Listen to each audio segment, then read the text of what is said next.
Hey guys, Valerie Hunt. Happy Wednesday. So it's Ask Me Anything on Run RX today.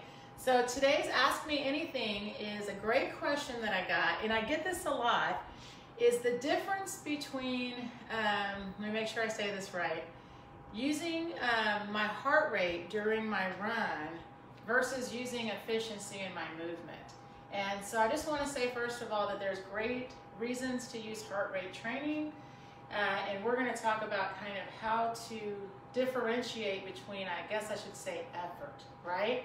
Because like, if I went over like to pick this table up and it weighed 500 pounds and I was like, ooh, right? It would be a lot of effort and I'd get my heart rate up and there'd be a lot of work going on.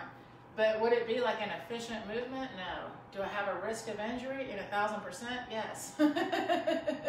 So I want to talk about today is that the more work I do or think I need to do in my run, then unfortunately for some of you the heart rate you think you're getting is more from like this, like I'm trying to lift this table, that's a lot of work, versus I'm running really fast and my heart rate's up.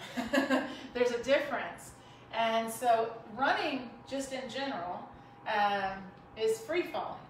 So in order for me, and this is so fun, if you start to think about this, when somebody takes advantage of using gravity, when you see that happening, you know it's happening because you'll say to someone, look at that runner, they're so smooth, right? They don't look choppy, they don't look bouncy, they don't look like they're struggling, they literally look like they're just going, and it's fun to watch that. What those runners usually have done is basically developed a perception and ability to work with gravity. We all have to. We all live in the same gravitational field. We just don't talk about it much in running. So everyone starts working on things like their arm pump, their drive, all of these actions that honestly they're all not the intent in the run. Whereas if somebody's truly focused on running, watch the sprinters if you want to, or we like to watch Eliud Kipchoge. He's such an incredible runner. They're focused on running. So what they're doing is it's called developing a timing, basically. So when they're running, they have kind of found that fall point, and then they are pulling to keep up with their body falling forward. And what's amazing is I love doing data analysis. So anyone that ever comes into the membership, that's the first thing we do. So I can see your run, but more importantly, you can. Because I think for some of us, we go running without the intent of running. If running is free falling, then ask yourself, how much of my run today was I actually focused on my fall versus maybe my mileage or my heart rate or my perceived effort or other things. So that's kind of where the connection between you and gravity is whew, it's intense, but it's something you can get better at, you can develop, you can practice every day, and all you need is a wall. And I even brought this out because I do these a lot, these bands, so I'll put that in just a second. But I'm going to walk up and then walk back just to see if somebody asks. You're welcome to ask a question, guys. And if I see it looks like a question, I'll come over to answer. But I'm going to talk about why does my heart rate go up so high when I start trying to do what you say. Here's another question. Stability in my shoes. I can't find a remedy. I keep slipping. Oh yeah, you certainly don't want to slip. Okay, so, all right, so I'll answer that as well, of course. All right, here we go. So first I'm going to continue for just a second on the heart rate. So here's something to understand. When you do something the first time and it's challenging, right? It's a lot going on. Thinking, I'm learning, I'm not efficient because I just started. But as I get more and more efficient, what happens? Well, I get better at it. I figure out how to improve efficiency so I can move forward, which is my goal, right? So I want you guys, I always tell people, in the beginning, I would not let my heart rate tell me how to run. I would be running by sensation. And the fun part is, none of us can stay running at the highest heart rate we can for lengths of time, so don't be worried. If your heart rate goes up, you'll be fine. Work on some breathing as well, right? But if you would get caught in the beginning, most of us are not going to feel the fall unless we're like out of control. So this is something, and I titled this earlier, Relaxed Running. So I have to get to a comfortable place. We're going to do that all together in just a minute. But if you would just take some time to play with gravity and free fall, all you need is a wall and your imagination. Because when I'm running, I will probably never experience this. This is all of us have available to us 22.5 degrees. And we all are using right now, I have not seen you run, but most of my runners that I see like 0 to 3. 0. Meaning it's all here for us, but we're not using it. Because instead we're doing things like pushing off the back or extending forward. You know, we're thinking about actions. We're trying to move our body with movement. And the thing is, you can move, like we can stand here, we can run in place, right? And if I pull my feet really quick or really high, I do this a lot, my heart rate's gonna go up. But is it because I'm running fast? I'm not even running. I'm just moving my feet, not running until I'm actually traveling. And the coolest part is the gravity's already here, right? So if I get comfortable running by what is running, my action, my job is to pull my foot. And when I'm ready to, I can just jump in for the free ride. Because what's crazy is when you start to actually learn what that feels like, right? What happened? My foot pulled up quicker, my cadence went up, my speed definitely went up. So my stride length went up because I moved. So all of these things that some of us are looking to gain when we're doing it ourselves, you have all of it to gain. Your potential is huge by just allowing yourself to first learn your job. Your job is pulling, then play with falling, because it is play. It's developing feel, right? So if I can do that, then I can put it all together. That's the best part. Now I'm going to backtrack because somebody had a question about shoes, and I know that's interesting for a lot of people. So think about, what is my shoe for? I say this a lot. The shoe is to protect you from the ground. Meaning, if I went running through my door right now and I went outside, I would be fine. I have my shoes on, so whether it's muddy or, you know, wet outside maybe, or maybe there's a rock or something that I could potentially step on. You see what I mean? My shoes are not so much helping me in learning how to move. So what we want to make sure is the shoe allows us to move as we need to. So first I want to learn my movement. Does that make sense? So if you are really learning to move, meaning I'm learning how to pull my foot up, and then I'm learning how to change support. If I can stand here and I'm pulling and it feels good and I'm allowed to do my movement like it should feel, then I should be able to take that movement. So if you start running and the foot is shifting, or your shoe is slipping, or these things are happening, then it's also part of your movement. So keep that in mind. So if I'm reaching forward, then I am maybe going to feel sliding around in the heel. Or if I'm looking for, a lot of people do this, it's called looking for the ground. So it's almost like you're putting your foot like this. So again, now I'm taking my foot forward in the shoe. Again, maybe you'll feel sliding. There should be no sliding. The foot should be, it's like a glove around my foot. You're standing in your shoe, you should be able to spread your toes out.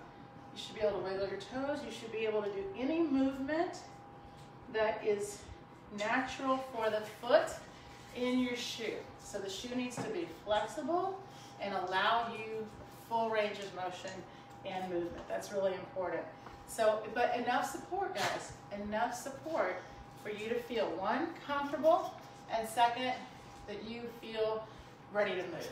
So we don't want so much support that our foot sinks into it, right? Because then you're basically running by going down and up. And we want to only go up. We want to only pull the foot up.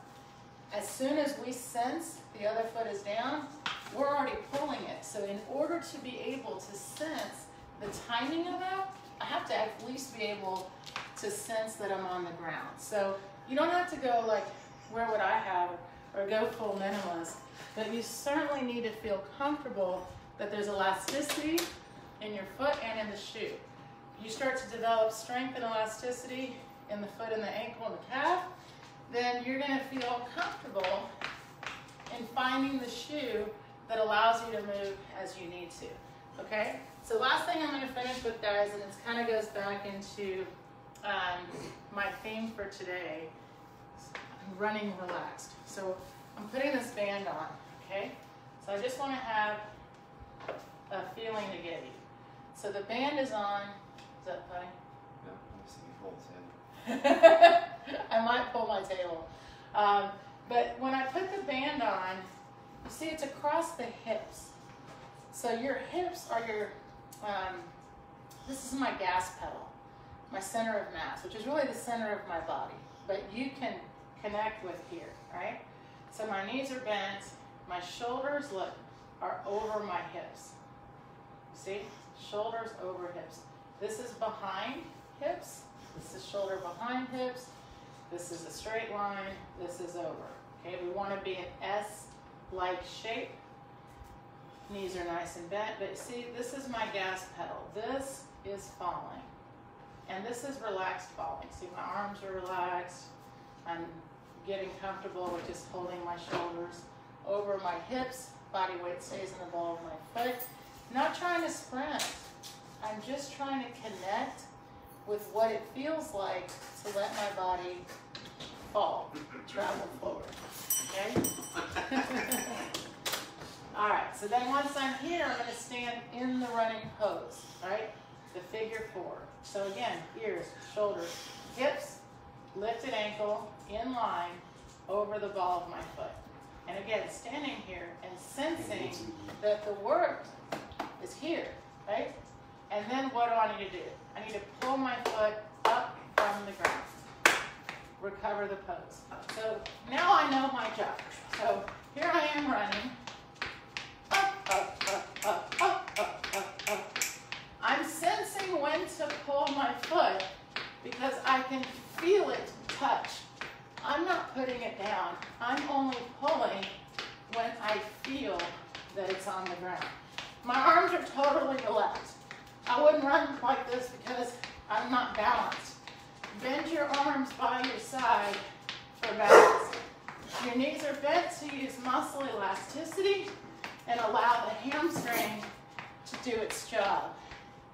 But my thought, what I'm thinking about, is feeling that I'm leading from here, holding my shoulders over my hips. This is just an is. This just has to be, but this is how you lead the movement from your hips, and your feet are weightless. There's just a nice little tap, tap, tap, tap, tap, tap, tap. You're pulling 2%, oh, feels so good. Pulling 2% of your body weight using 10% active hamstring. You've got to let go of all of this extra work, right? And by the way, I mean, it's a great way to practice. I just picked a band on my table and look, I didn't move it because see, I was just using enough fall to allow myself to feel, but I look, watch, no band on, same exact thing, take my body weight forward, pull in place. So I can at least sense what this feels like. Then, hips take me. Then you can play with how fast you want to run by how far you want to fall. And it's a game because in my mind, it's always there for you. Like if you've ever tripped and fallen, you know, it takes no skill to fall. What takes skill is the connection. Sorry, I was saying anybody else had a question.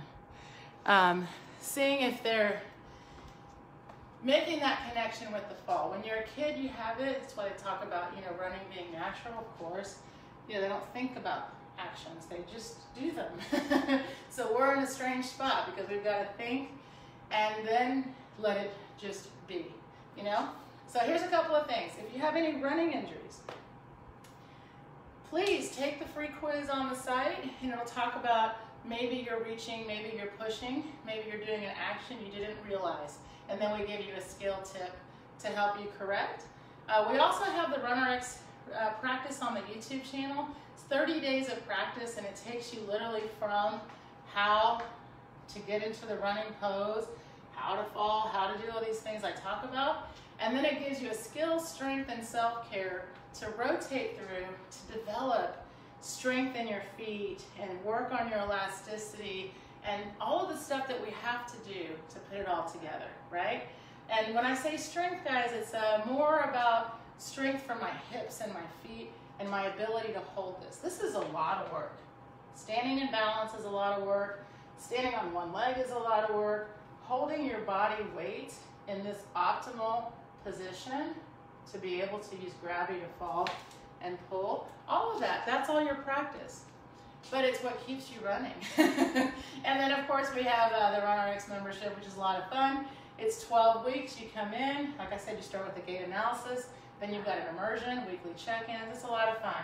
But most of all, have fun with your practice in running. So, you know, be okay if your heart rate gets a little high. What's not okay is if something is hurting. Then you should be okay with, let me stop and reset. And if it feels good to run in place, then it should feel just as good to go forward. Just get more comfortable with, all I do is pull my foot up and then let Mother Nature, let gravity give you the rest of that fun part.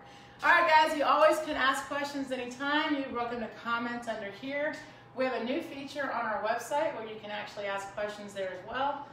We are so excited to always be here, hopefully to help you run pain-free. So thank you, guys. See you next week.